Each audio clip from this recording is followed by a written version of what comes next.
A deserted place out in the roads. A strange girl who appears in front of your car at night. A stranger who wants to help you in the woods. Grab a blanket, turn off your lights for 3 of these terrifying encounters.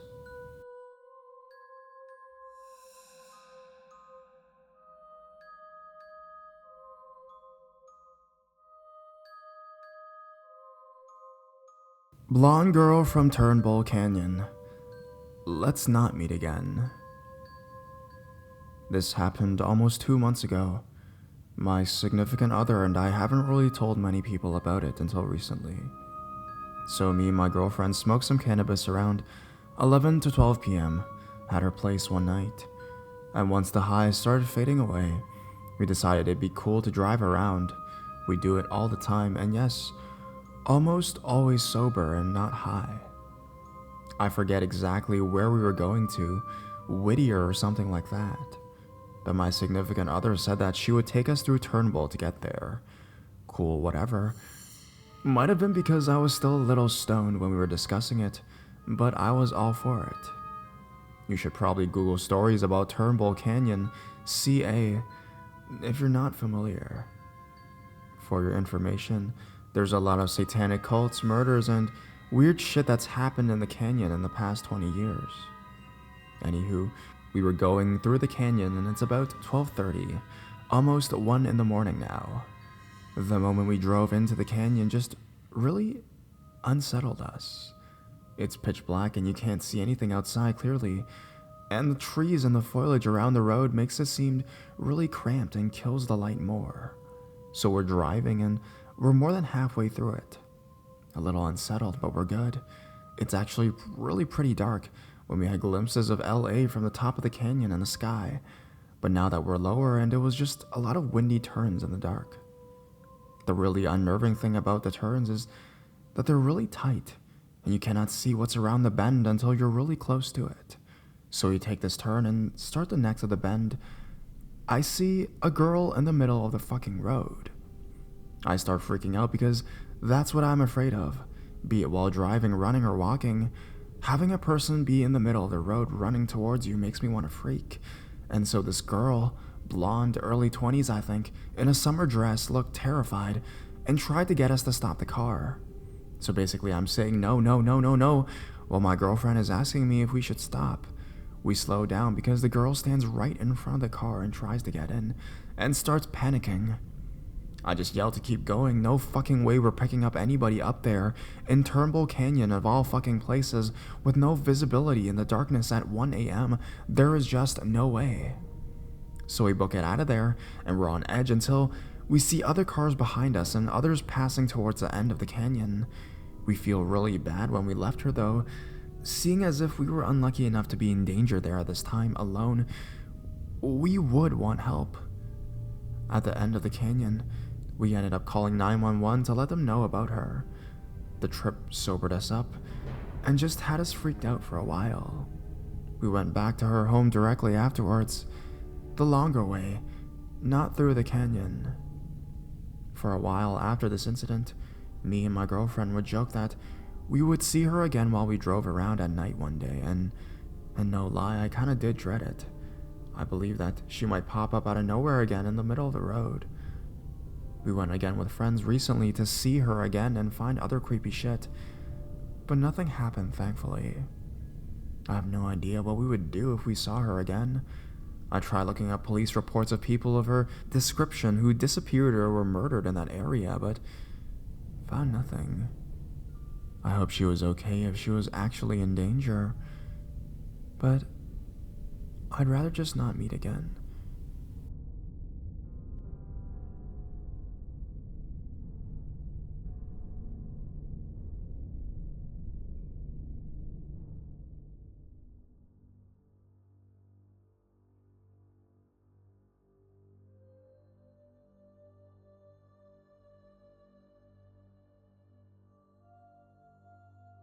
Satanville, PA.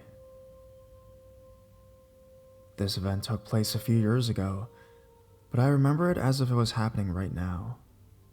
I live in SC, Pennsylvania in the US, and the local lore tells us of a road a road thought to be more or less haunted, or better said, inhabited. Stories tell of a satanic cult that raises spirits and the like at a church hidden in the woods near the road, and of a crazed family. Some say the DuPont family, or another unnamed family that's lived there for generations. Locals call the area Satanville, though as you can imagine, this is not the area's true town name. No matter who lives there, one unifying element exists in all accounts. If you go there, a vehicle will appear and chase you out or run you off the road. It will do this and then disappear. Sort of a pick your poison type thing. Whichever you choose to believe, something is there. The stories also mention that if you slow down and roll your windows down, you can hear whispers and footsteps just off the road, just behind the trees, and that the trees themselves are afraid of the road and will grow leading away from it. There is also one particular tree that grows out the side of a small hill, and the roots take the shape of a skull. I told you all this as a sort of scene setting to save you the time of having to look it up for yourself. The following is the account of my trip to this place. It was a warm October night, and me, my girlfriend, and our 3 friends all decided we had heard enough about this Satanville and wanted to see for ourselves what it was all about. So we piled into our friend's Suzuki 4-door and left. The road is hard enough to find because both ends the sign reads Cozart Road has been removed, the road's true name, due to, presumably, people like us going there where people like us are not wanted. We took the hard right onto the road between 2 stone pillars and overgrowth and proceeded slowly down the road, taking in all the creepy sights. Immediately, we noticed our cell phones drop service. No bars, no Gs, no anything. That was unsettling, but hey, sometimes that happens. But all our phones did this, and we all had 3 major carriers. We found that the trees do indeed lean away from the road, and there are road signs with "Go away and keep out" sprayed on them. One says 666, but I chalk that up to plain old silly vandalism. We slowed to a near stop and rolled down the windows to hear the whispers and footsteps. Of course, this story wouldn't be interesting if we didn't hear them, and we did. Not so much whispers as the wind itself coming through the trees, whipping the dead leaves on the ground to make it sound like hushed consonants being muttered. However, we did hear what sounded like footsteps. Perhaps maybe it was a deer rustling away from the road. This is PA after all, and deer are everywhere, so why not a back road in the woods? We made it to the other end of the road in no particular hurry. We were very slow. We decided to take our chances and head back through the other way. We turned around and got ourselves situated and prepared to turn back in. That's when it appeared. A 2-door Chevy Cavalier. The reason I told you how slow we went was to illustrate that no other cars were on the road with us, and we would have to seen lights or heard another car coming, yet this car appeared from the road behind us, seemingly mere seconds after we did. Not a terribly imposing vehicle except for the million candle power brights it had and the otherworldly roar of its engine. I know what a shitty muffler sounds like, and this was not it. This car had work done to make it quick and powerful. It stopped facing the road perpendicular to us, so our light beams were crossed. It revved its engine twice and peeled away down the road behind us.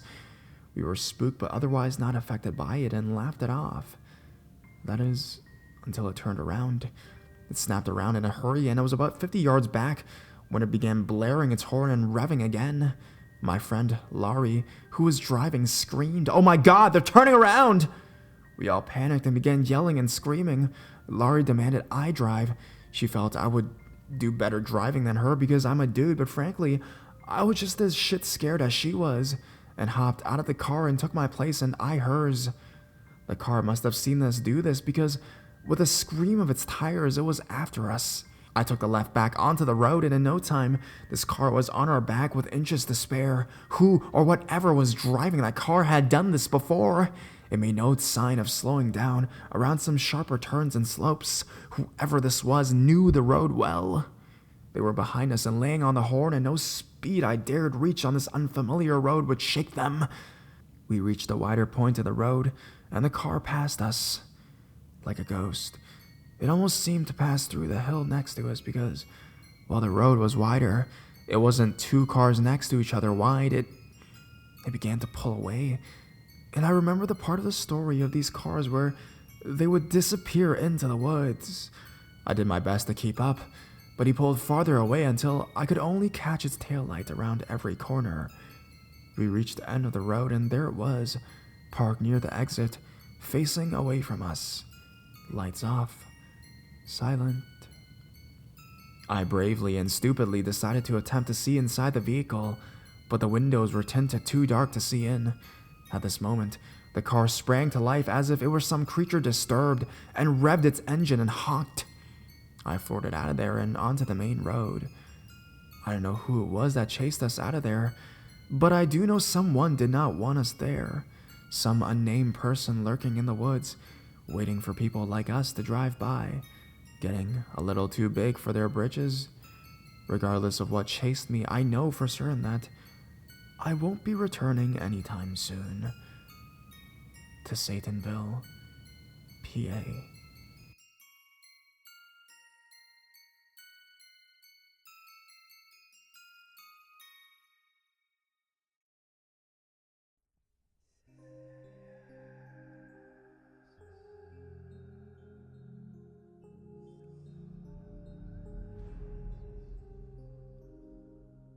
In the hills, no one can hear you cry. This is actually my stepmom and her best friend's story. I have my own, but I'm so hesitant to drag out some of them. I'm hoping telling someone else's will open me up to a little more. My stepmom didn't like us very much, but she told my sister, who was 3 years older, and I this experience growing up to scare us out of being stupid. It was my family's stranger danger story. My stepmom, we're gonna call her Macy, grew up as a kind of privileged teen in the 70s, and her mom had her move their family over here to the States from England when she was about 9. She went to a pretty nice high school in a really nice town. There, she made friends with a girl, Lily, who didn't exactly run with Macy's type of crowd. Popular, stereotypical, etc. They really hit it off, and Lily would take Macy out to do her type of stuff. Hiking, fishing, sailing. Anyways, because of Lily's influence, the two of them would do stuff like that a good amount. One Sunday, they decided to go hike in some hills about an hour away. Macy put on what I'm sure were her extremely expensive hiking shoes, and the two of them drove off into the hiking trails. Lily parked in this really big clearing with makeshift parking spots, like a piece of wood marking the head of a space, but there were no other cars there. This was only important in hindsight. They started hiking up the hill, off the path, because Lily fancied herself as somewhat of a badass. The hike was nothing extraordinary. If you asked my stepmom, she would just lament for 15 minutes how sticky and buggy it was. Anyways, they reached the top of the hill, and my stepmom was done. The polished, pampered side of her was coming out, and she groaned until Lily begrudgingly said okay. They would rest and then walk down again, slower. They had been heading down the hill for maybe 10 minutes when Macy started bitching again. Lily conceded to walking down the side of the road instead of the rough hiking trail. So there they were, probably like a couple of tools geared up for hiking and walking down a crappy road. And not after even 5 minutes, a truck pulled up next to them. It was red and rusty, and generally just looked like a clunker. The guy driving rolled down the window, and the girls looked in through the passenger side window. He had a big beard, a baseball cap pulled down, and long brown hair. He greeted them and even smiled through his beard, asking if they needed a ride. Macy described him as charming and even cute. Lily says, the moment he greeted them, her hackles went up. Despite her better judgment, my stepmom convinced her to get in the truck. It must only be a 10-minute drive down to the car, tops.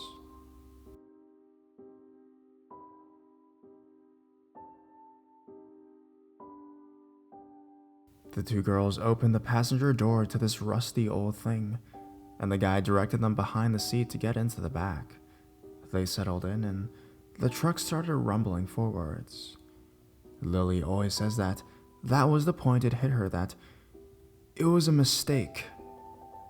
The back seat was clean enough, but there was a rope on the floor behind the driver's seat, and 4 boxes of saran wrap half hanging out from under the passenger seat. It seemed creepy and weird, but Lily didn't want to freak my stepmom out, so she just kept her mouth shut. After 10 minutes, the woods didn't look any clearer, and they hadn't seen another car the whole time. Lily asked how long he thought it would be. He said he was taking a different route down the hill and had to stop somewhere to get something first. That was it. The girls were 16 and 17, and Lily didn't want to press the issue. She was scared. She can remember his hair because she was sitting behind him. He looked like a woodsy guy, but his hair was super tangled and dirty. She noticed crusted mud on his collar and tried to find something identifiable about him, but just got scared the more she picked up on little details. He was youngish, strong-looking, and had a 1-up on both of them, so they didn't want to ask any more questions, and he didn't offer any more information, and they drove on. Several minutes after that, they reached a tiny shack and log cabin-looking place right there in a clearing of trees. There was an old stump where someone had been chopping wood and a huge axe stuck into the log. Lily was definitely on red alert now. The guy turned off the truck and slipped out of it, saying, "I'll be right back. Don't get out." And he disappeared into the house. Lily tried to talk to my stepmom about how she was incredibly uncomfortable, but she mostly just dismissed it. Lily started begging, increasingly freaked out, and finally put her foot down, demanding Macy exited the truck with her, so they got out and walked around the front of the vehicle. The house was about 50 yards in front of them. Why this guy would have left 2 young girls in the truck alone while going into the house is beyond me, and they wandered around, looking at it, hesitantly. If this guy really was decent and just trying to give them a ride, it would be super rude to just run off, right? My stepmom had this strict upbringing where it came to manners and a public persona, and she saw it as an issue of that nature. So she started heading back to the truck, opening the front door to climb in behind the driver's seat. Lily was pissed off and followed her to yell some more. On the driver's side, half hidden under the seat, there was a big hatchet. It had dried red and brown stains covering the blade and stuck to the floor under it. Lily understandably lost her shit, and seeing it, my stepmom started getting really hysterical. They decided that leaving was by far their best option at this point, and just booked it off the side of property into the woods. They bumbled around in the trees for a while, until Lily was fairly confident they were on their way back down the hill. My stepmom cried all the way down. Lily felt bad about it, but was also completely freaked out that he would heart it and keep trying to calm her down. When they finally got back down to the bottom and saw the old wooden fence that surrounded the original parking area, they were relieved. But as they got closer, they saw it, the truck. It was parked on the other side of the gravelly makeshift lot, just sitting there, facing the other way innocently. They couldn't see if anyone was in it, and of course Macy wanted to run for the car, but Lily was super hesitant. She managed to calm my stepmom down, saying she wanted to wait before running into the open to see what was out there. Remember, this is the 70s, no cell phones. There was no ranger station or anyone around. The parking lot was big and empty and open, and who knows what would have happened if they decided to stroll across it. Thankfully, Lily convinced my stepmom to chill, and the two of them hunkered down against the big tree, hidden under bushes and other trees, and waited it out for what seemed to be a couple of hours, when dark started to fall. All the animals started coming out and making noises, and my stepmom predictably gets really antsy about it and bothering Lily, who was tired and moments away from giving in. She was just planning their dash to the car when they heard a clunk. Across the twilight-lit lot, They watched as one of the back doors of the car swung open, and the bearded guy slid his way out of the back seat. He got out, shut the door, looked around at the surrounding woods for several moments, and then walked back towards his truck. The truck lumbered past their car and out of sight. Several minutes after watching him drive away, they sprinted to their car as fast as they could, jumped in, and peeled out before they even had shut the doors. If this guy is still alive, he's really old, but still, let's just not meet.